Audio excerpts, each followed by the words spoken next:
All right. So what I wanted to start doing, just a real brief review of what I talked about yesterday. We talked about the issue of what classical education is. And what we basically said was the goal of classical education is the inculcation of wisdom and virtue through meditation on the good, the true, and the beautiful. A sort of esoteric sounding definition, I think, to a lot of modern people. And so we said, well, a more practical way to state that, and it's probably the better way to state it if you're talking to a parent, is to say that classical education is um, the liberal arts and the great books. The liberal arts and the great books, answering to the ancient idea that education was about two things. It was about how to think and what to do. That tracks that wisdom, virtue distinction, and um, so what the liberal arts are is training in how to think. The liberal arts is the classical critical thinking skills program. That too should come in handy for you if you're talking with parents about what classical education is. The great books consist largely, although not exclusively, of history and literature. So we could kind of say liberal arts and the humanities. The arts and humanities is an expression many people will be fairly familiar with from college. And humanities largely consists of history and literature. And this is where not only you learn the ideals of your own culture, in our case, Western culture, but you also learn what virtue is by seeing it in action. The way, as I mentioned yesterday, that character education was once done was by learning the great deeds of great men and women. Classical education, of course, in that whole man-woman thing, classical education was largely done with boys because that's who went to school. So one of the things that you will notice about classical education is that that there's a lot of battles, there's a lot of action, there's a lot of things that tend to interest boys. And actually, I think this is a very good thing because I think it's boys that we're losing in our curricula these days. And so, I think that's something that is of value. I think a friend of mine likes to say that classrooms are organized for girls, partly just because it's easier for girls normally to sit and pay attention than it is boys.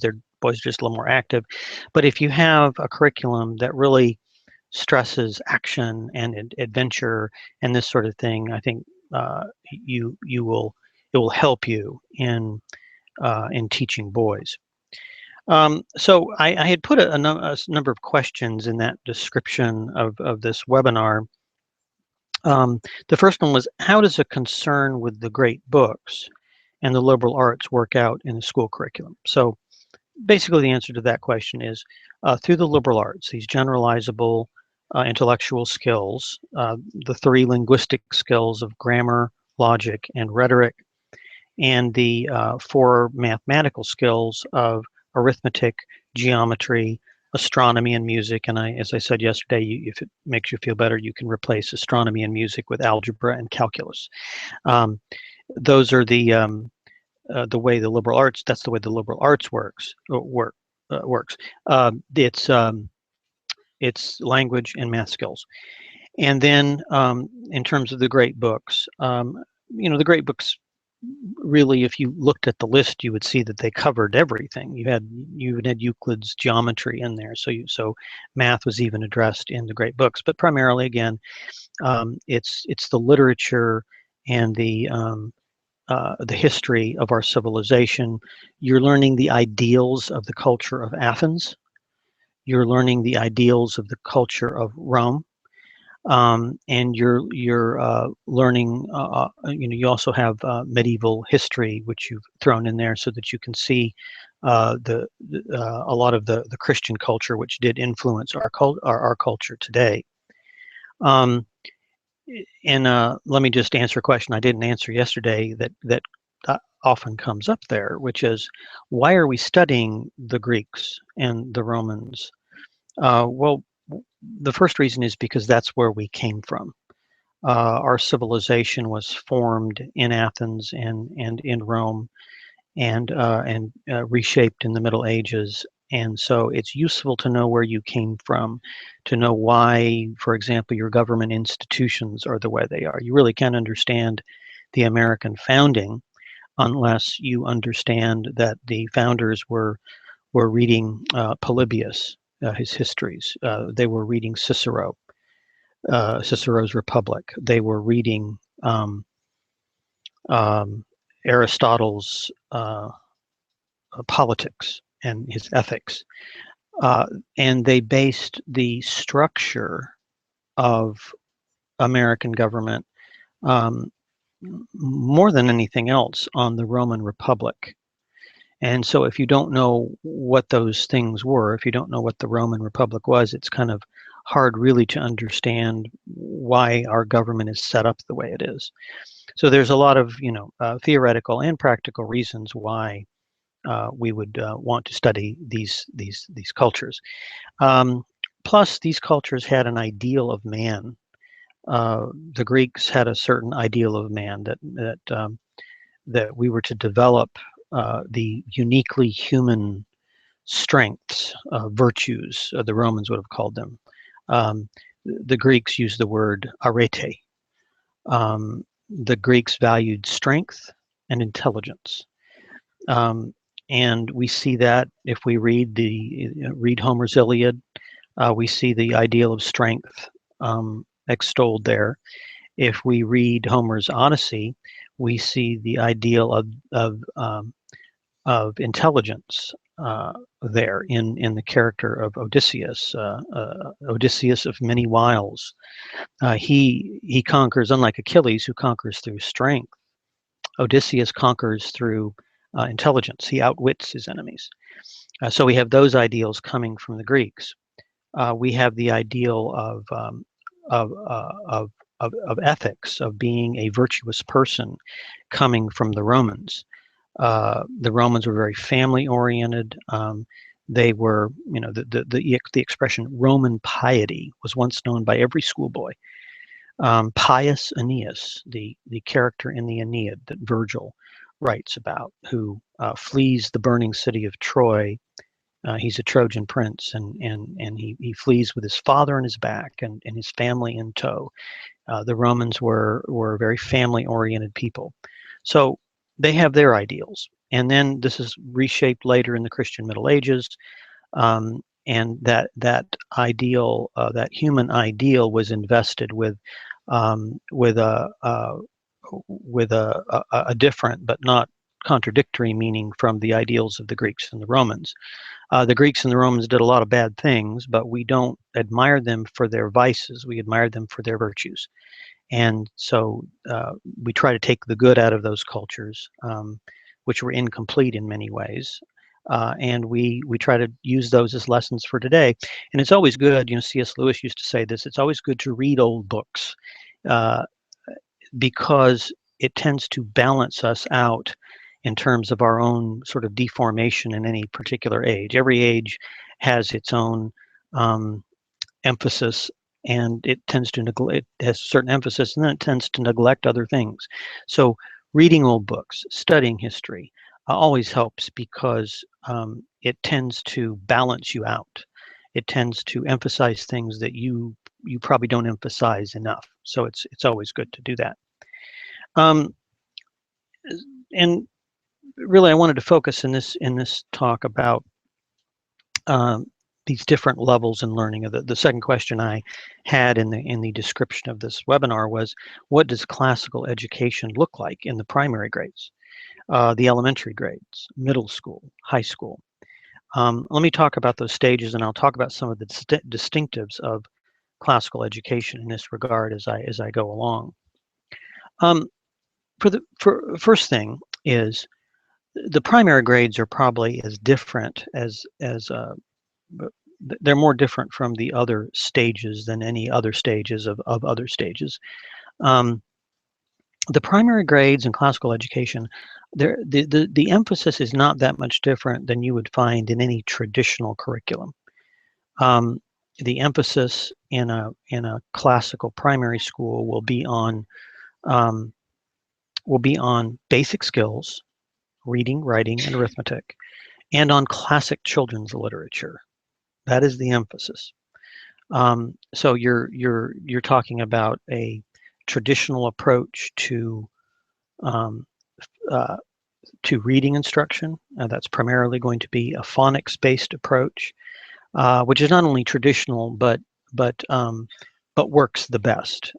There's been a reading debate that's gone on for many decades about what the best way to read is, and you tend to find more traditional schools using phonics to do it. You tend to find more progressive schools, many public schools, wanting to use other methods of doing it. But that issue was settled by the National Reading Panel in 2000.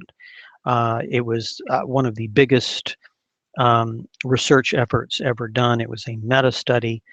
They looked at all the different research, and they concluded definitively that a phonics method works better than other methods. So it shouldn't even really be an issue anymore. And then that's why you see even in public school curricula now a much greater emphasis on phonics because of the results of the National Reading Panel's study. So phonics in reading, doing letter sound correspondences.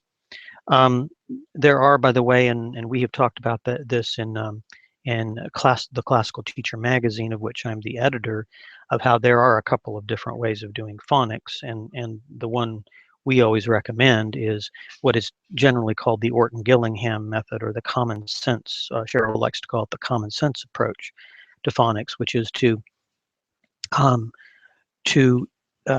uh, teach those real basic skills. Teach your letter sound correspondences in a certain sequence.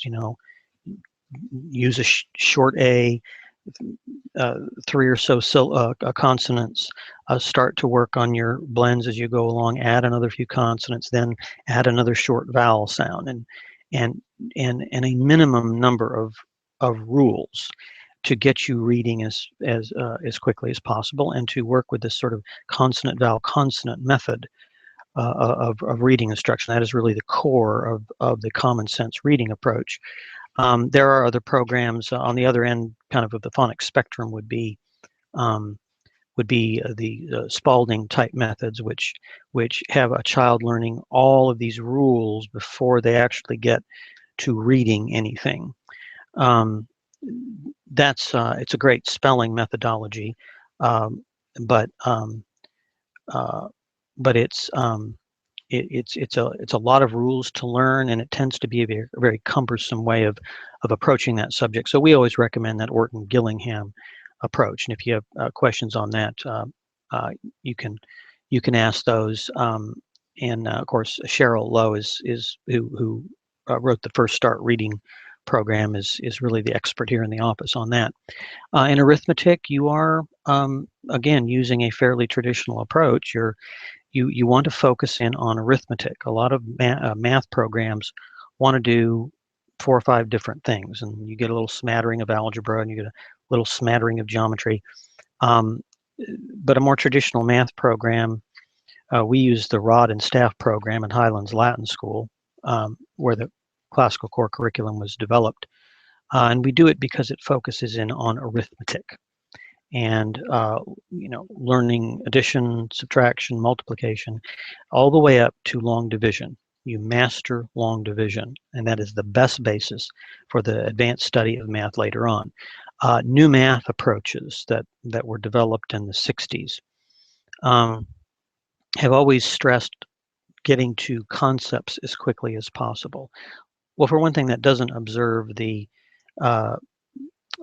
developmental life of a child, because they're not very conceptual at first. They're very concrete. So you teach these concrete arithmetic procedures so that they can be ready to study the concepts later on. But the new math has always made that mistake, as have whole language approaches in reading, of trying to get to abstraction too early. While they're at this concrete stage, use that for the purposes that it's appropriate for. This confusion, I call it the confusion. It's a confusion in a lot of modern education theory that traditional education has always avoided, is the confusion between the order of knowledge and the order of learning. You don't necessarily study the most important thing first.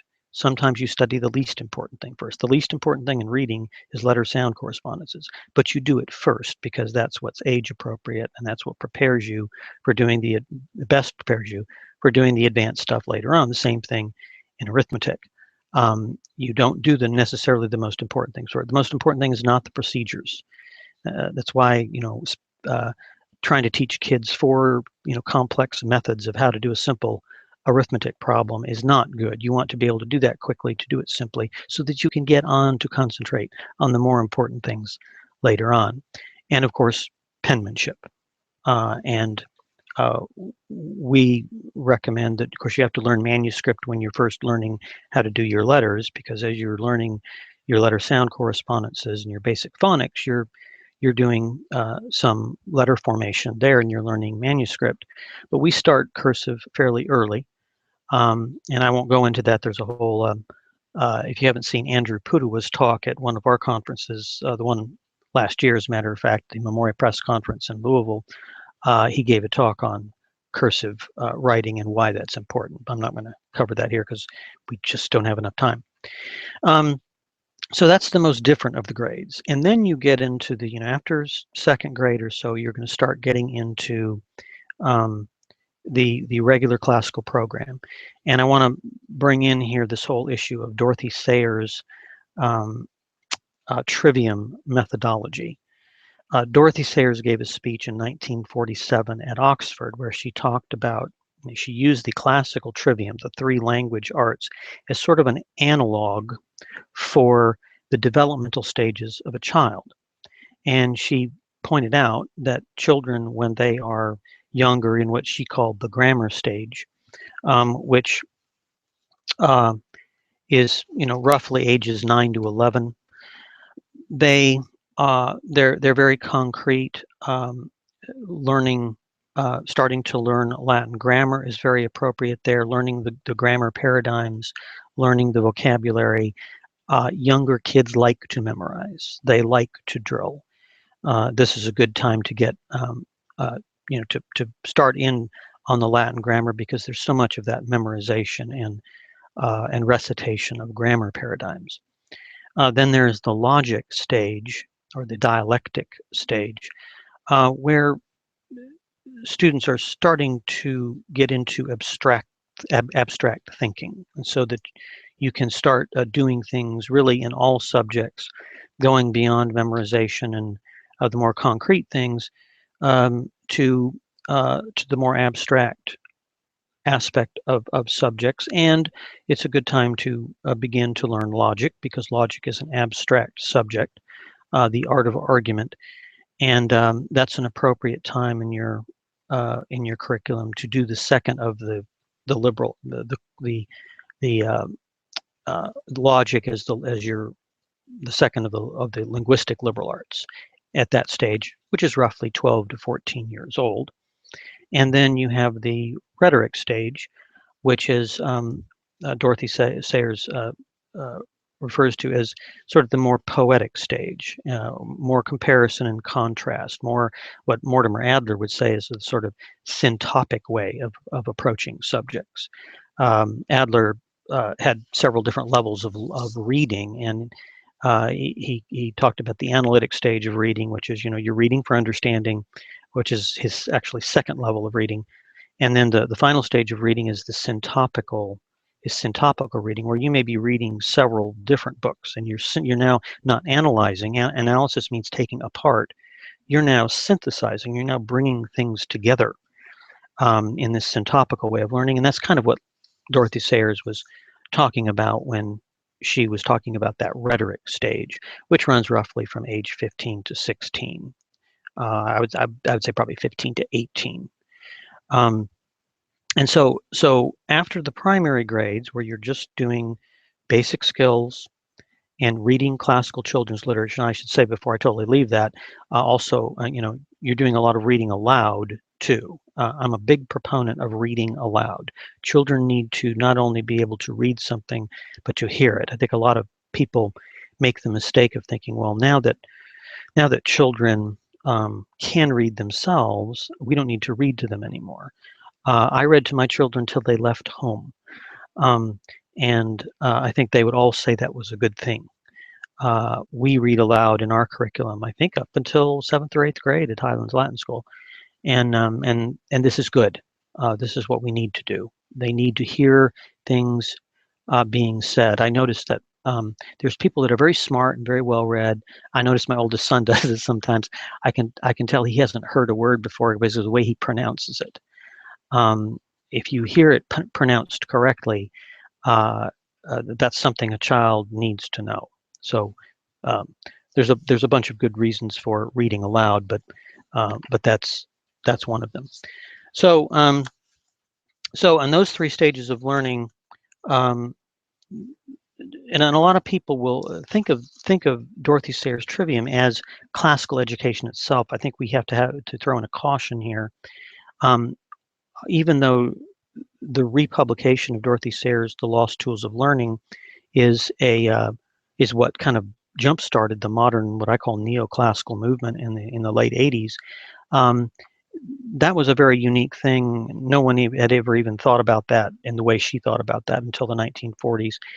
Classical education is liberal arts and the humanities, and Dorothy Sayers would have said that.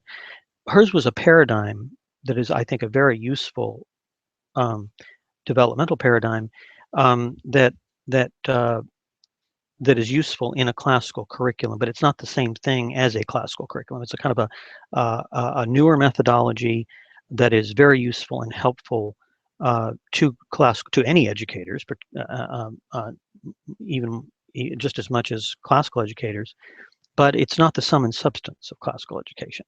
And again, that's something Dorothy Sayers herself would have said.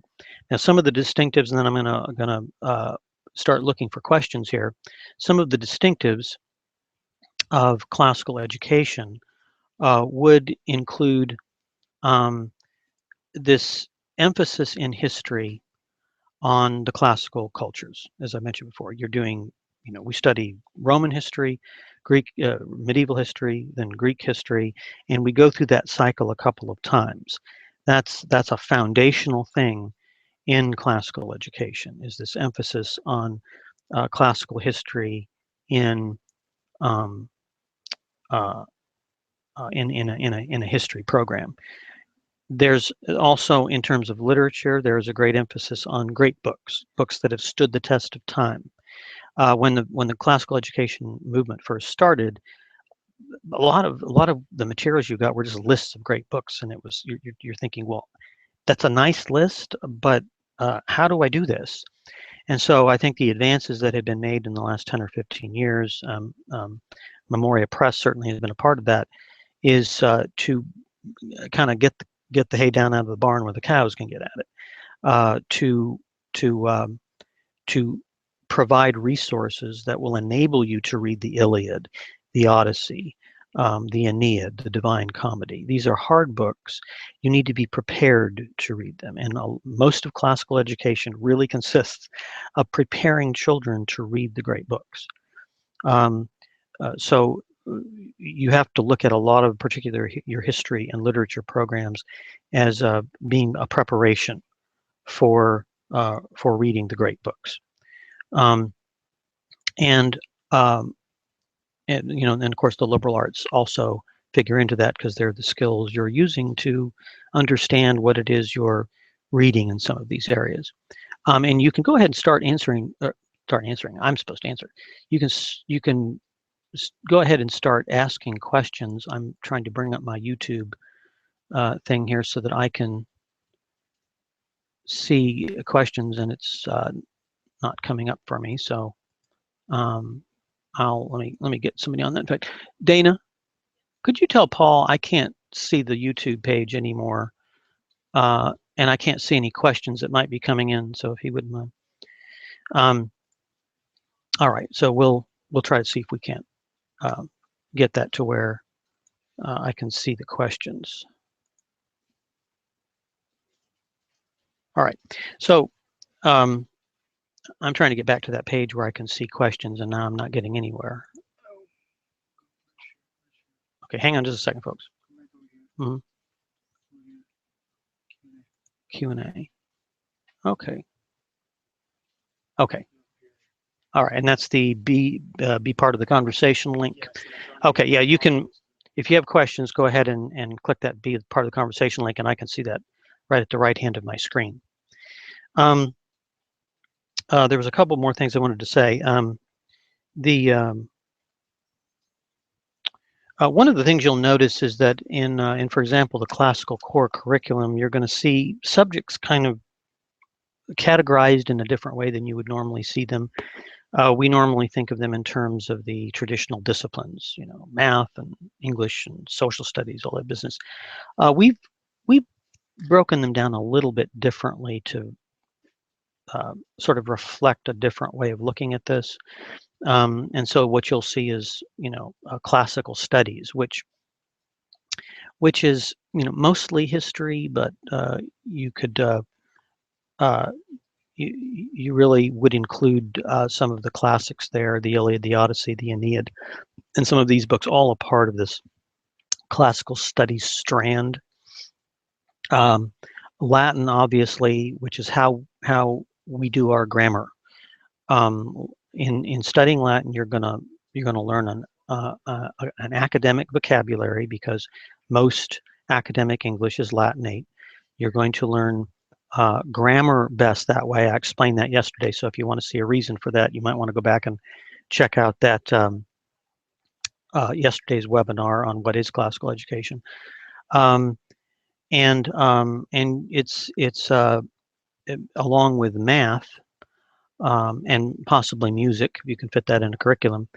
That's going to help teach your students how to think in terms of you know, we talk about critical thinking skills a lot, but what are they? And fundamentally, critical thinking involves two basic things: analysis and synthesis, taking things together and putting them apart, contrast and comparison. You do this not only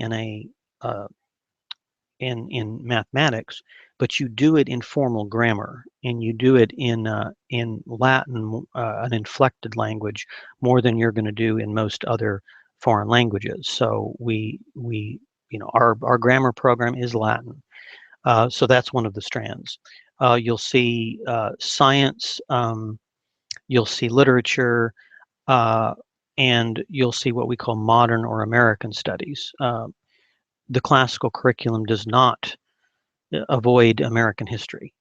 One of the reasons we teach classical history is because it's a great foundation for understanding modern American history better.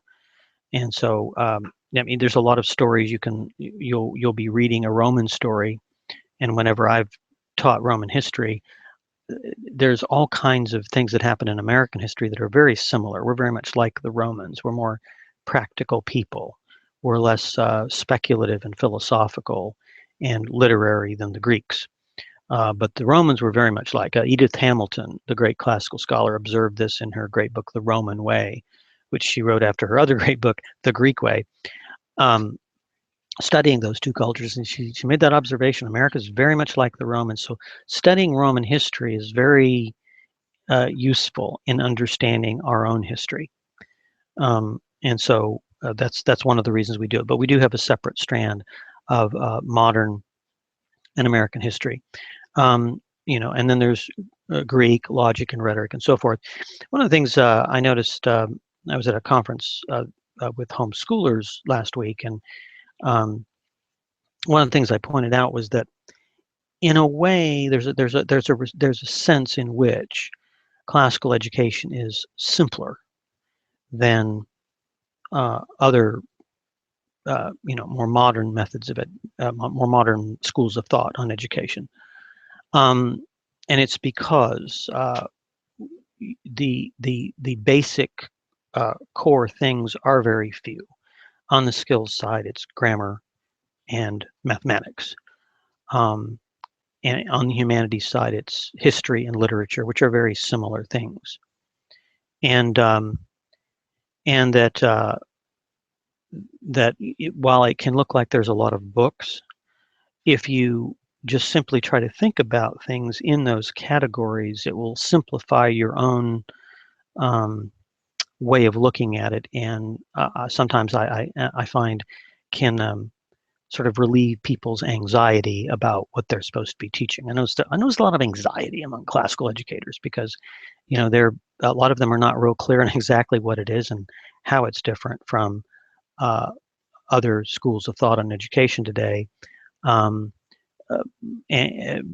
but it's a fairly new movement, and so they're sort of trying to feel their own way in terms of what they're doing and how they're supposed to do it. And that's why we've had these several webinars, is to explain what classical education is, the liberal arts, and the great books, and to explain how you do it. So after you get the basic skills settled in those lower grades, then you start teaching this real basic classical history. You're still teaching great classical children's literature in those periods, and then you start taking those subjects, history and English and math and Latin, on up through the other stages, focusing more on the abstract aspect of those things in the logic stage, and the more creative aspect of it in the high school. I have a question from Chelsea. Please give some thoughts as to how an upper math class, for example, algebra or higher, for a classical education would differ from one may find in a typical progressive education. And I noticed this yesterday. There was a lot of questions about math.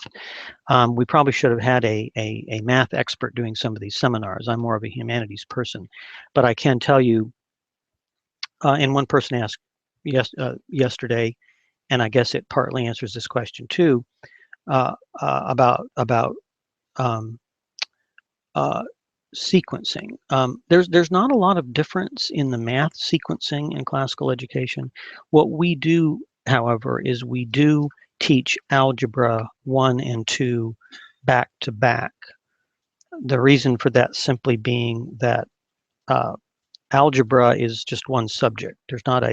Algebra 2 is just the completion of the system of algebra, teaching what you were not able to teach in the first year. I mean, the only reason there is algebra 1 and 2 is because it takes longer than a year to teach. It takes about a year and a half to teach. So what mostly goes on is you teach algebra 1, the first semester of algebra 2 is a review of algebra 1, and the second semester of algebra 2 is just completing the system of algebra. Algebra is like arithmetic, it's like geometry, it's its own self-contained system. But we teach it back to back. A lot of times it's split and they do geometry right after algebra 1. We don't see a good reason to do that. There's less review that has to be done the next year if you don't wait another year to teach it. So I know that at Highlands Latin School, they do teach it back to back, and then they teach geometry later because there's a sense in which geometry is a little bit more abstract. And so we teach algebra in the 8th grade, which is fairly common now. We algebra 2 in the 9th grade, and then geometry in the 10th grade is how we do the sequencing there. And then we start into calculus after that. So that's how we do those. Again, there's not a lot of difference.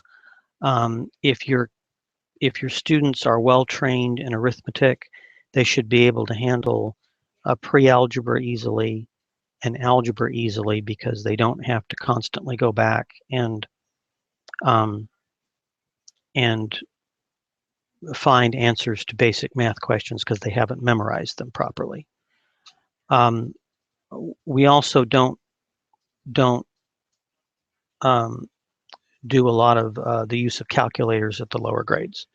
We bring the calculators in where they are needed in the upper reaches of math, but we want kids to understand how these operations work. We have all this labor-saving technology now, but it's technology that doesn't help you necessarily to learn these subjects yourself. It's outsourcing your intelligence to a machine. And so we want kids to be able to do arithmetical operations and get those down so they don't have to think about them. They don't have to go to a calculator and waste time trying to find the answer, and they can do those other things. Chelsea, does that in any way answer your question? If not, if you want to maybe be a little more specific about that. Let me see, there was a couple other things I did want to cover. I wanted to also mention, and as part of this webinar and yesterday's webinar, that in terms of the sources of classical education, things that have influenced what we do, one of them is certainly Dorothy Sayers. That one essay by Dorothy Sayers really jump-started the whole modern classical education movement. There was also, of course, the work of Mortimer Adler, who was the executive editor of the Encyclopedia Britannica and of the Great Books of the Western World series, who started the Great Books movement, and who became fairly famous through Bill Moyer's interviews of him on PBS. He did a lot of work promoting the great books at the University of Chicago, and Mortimer Adler has been a great resource for a lot of classical educators in terms of what the great books are. His book, How to Read a Book, is something that we use in terms of, how do you approach any book, a great book or any other. We use that in our classical rhetoric program. And also the work of E.D. Hirsch Jr. I recommended E.D. Hirsch's book, The Schools We Need and Why We Don't Have Them, as sort of the best commentary on progressive education and what the problems with it were. And Chelsea's question, when you ask about progressive education, I did talk about, this idea of the new math. The biggest difference in how you approach any math, whether it's arithmetic, algebra, or anything higher, is you master the operations first. One of Dorothy Sayers' insights was that this grammar, logic, rhetoric sequence is not just a sequence in the curriculum and the way kids learn at each stage in the curriculum, but that there's also a grammar, a logic, and a rhetoric for each subject. You have to learn the basic operations and the basic facts in each subject before you go on to the more abstract questions in those subjects. So in math, you're going to learn the procedural aspects of them first. Then you're going to start learning about the more abstract aspects of it, algebra or anything else. So that way of approaching a subject was also addressed by Dorothy Sayers. There's a grammar, logic, and a rhetoric of each subject. In history, it would be, the basic facts, the basic events in, say, Roman history. You need to learn those so that you know when things are happening, so you can think about it more easily. And you know where one event fits in with other events, but you've got to learn those events first. You got to put them in a timeline. You have to, and then you have to use that as your structure to tell the story of that civilization. So that's how it would work out in a real humanities subject like history. But E.D. Hirsch's insight, which has been very helpful, I think, to a lot of classical educators, and this was articulated in his book, Cultural Literacy, which was came out in 1987. It was a surprise bestseller. They didn't print enough copies. They ended up doing quite a number of printings of that book. It became a huge national bestseller. It was, I think, #1 on the New York Times bestseller list. They did not anticipate this. But his basic insight was kids can read better. It helps their whole education if they have a specific fund of background knowledge. So Hirsch really went against this progressive emphasis on process to pull it back toward an emphasis on content. What you know is just as important as how well you think. That you need both those things. You can't take one and only emphasize that, as sometimes it seems that you learn in teachers' college these days. He said we need a fund of background knowledge, and we need we need children to have the same set of background knowledge to communicate with each other. Now, Hirsch said it doesn't matter what that background knowledge is, that the most practical thing to use would be the background knowledge that we get from Western civilization. And so if you look at the books that he's had published from the Core Knowledge Foundation, which he started with the money, I think, that he made, all that money he made from his book on cultural literacy, you'll find that he does emphasize particular things for particular grades, and he says it's best if all the children know the same stuff so that they can better communicate with each other. T.S. Eliot made this observation that when he came to America from England, he said English students, or he said American students are really intelligent. They're probably more intelligent than British students, but they don't know uh, they don't know the same things as each other. He said the advantage we have in Britain is that everyone knows the same stuff. So we can all converse a lot better. We can all understand each other better. We all have the same reference points. Hirsch thought it was very important to have the same reference points.